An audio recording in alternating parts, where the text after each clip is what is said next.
Several years ago, many years ago really, I played a game where the characters that you interacted with just were sort of really three-dimensional. They had their own backstories. Having finished it and being a psychologist, I thought that's an interesting experience. Maybe I'll research it. Asked a lot of people their opinions in a fairly standardised way. And what we found was that people expressed real feelings of love towards some characters in video games. And this seemed like a really interesting phenomenon to investigate. Now, sort of 10 years or so later, the sophistication of video games has obviously increased, the graphical fidelity, all the sort of complexity of them. But increasingly, these games are offering players the opportunity to experience romantic relationships with non-player characters. So these relationships are entirely scripted, but they are up to the player to choose how to investigate and instigate and explore things. And this seems like a really interesting way of using one of the things that video games offer. It's like a natural laboratory to do the kinds of studies that would be very difficult to do in the real world. I think the way in which we might go about modelling romantic relationships in video games offers some potentially really interesting insights into how people might explore their own sexuality. Because video games offer effectively a safe space, especially the kinds of video games that we look at in this project, which are single-player games. So these are not massively multiplayer games when you're interacting with hundreds or thousands of characters controlled by other players. These are games that you largely play or exclusively play on your own. That then represents a very digitally safe space. And if you are questioning, or if you're curious, or if you simply want to see what it's like to exist as somebody of a different sex, of a different sexual orientation, of a different gender, of a different race to yourself, then you can do that.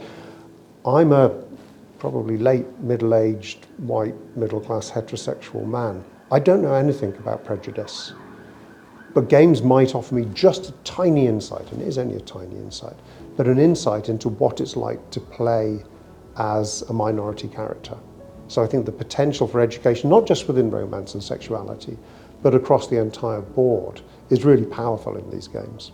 There's no doubt that it is of critical importance to alleviate depression, stress, anxiety, and all different forms of psychological functioning. But it's also important to take people living relatively normal lives and ask, how can we help them? How can we engage them in more fulfilling and more flourishing kinds of existence? I think games offer a really useful way of getting at that. Sometimes appear a little bit frivolous.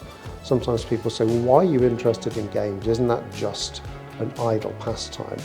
And I think in actual fact, without ever wanting to detract from the fun and enjoyment they bring, they're also deadly serious research tools. Collaboration is the lifeblood of research. We can't live without it. We need to exchange ideas, we need to be critical of each other's projects. So within UWL, I collaborate with people, obviously within psychology, that's my discipline, but also within criminology, within political science, within the Digital Futures Lab, where we are today, but also with economists. So people say, well, you know, all the economics of video games, you get gold coins in the World of Warcraft. They have no real value, do they? But gold coins in the World of Warcraft trade against the US dollar by any definition. It's a real currency. So all of these different disciplines, and we're very well represented at UWL with these, all feed into the same sorts of questions that we're asking. I think we're all psychologists at heart. We're all interested in other people.